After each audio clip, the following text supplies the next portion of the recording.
Hello po, magandang araw po sa inyong lahat.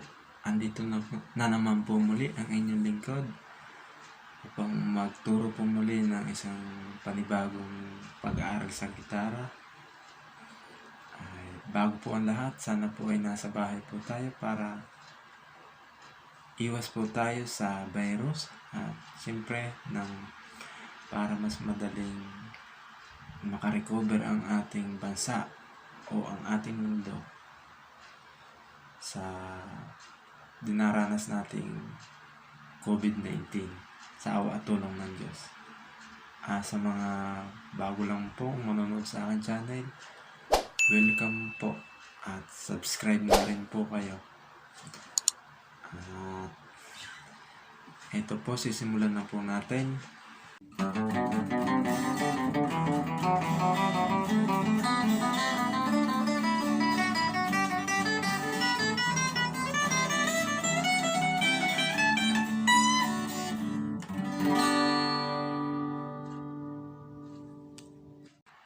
Ang minor scale po ay binubuo ng tatlong scale o tatlong skala.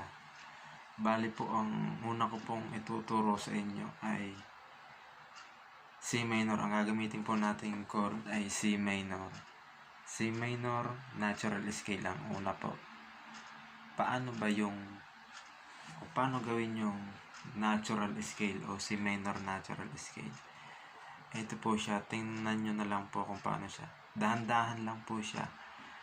Bali po, ang gagamitin natin ay ascending o pataas siya.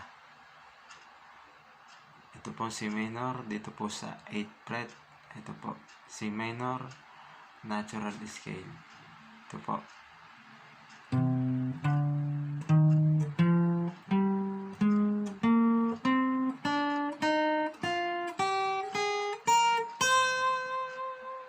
Ayan po yung C minor natural scale. Ulitin po natin.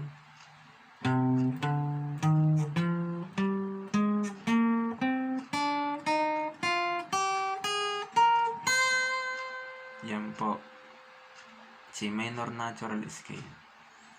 Ito naman po yung pangalawa, C minor harmonic scale. Buhat po ulit dito sa 8th fret, taas.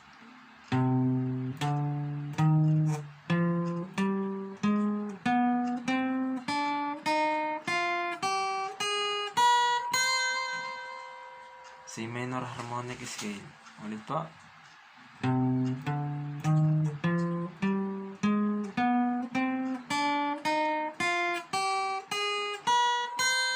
Yan po yung C minor harmonic scale. Ulit ko po, ascending po lahat yan. Tapos, ito naman pong pantatlo, C minor melodic scale. Paano naman po yan? Halos magkakasinonimo siya pero merong konting pagkakaiba. Ito po siya, C minor melodic scale.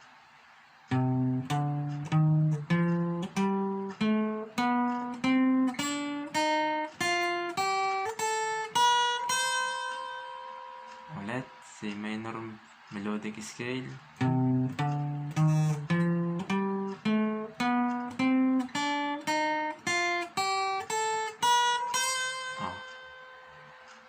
Yan po yung tatlong scale na nakapaloob po sa minor scale ng C minor.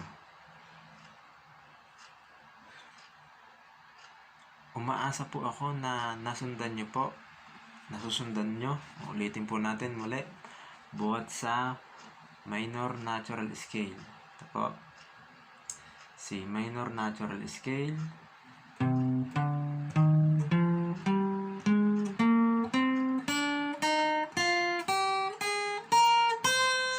Natural scale. Tapos C minor harmonic scale.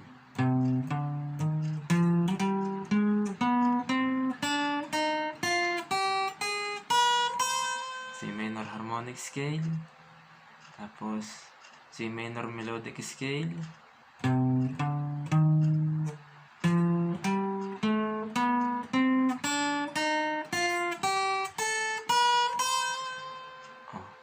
Yan po, yun po yung tatlong scale na nakapaloob po sa minor scale ng C.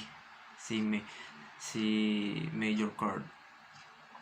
Umaasa po ako na mayroon po kayong natutunan sa aking mga itinuro sa araw na ito. At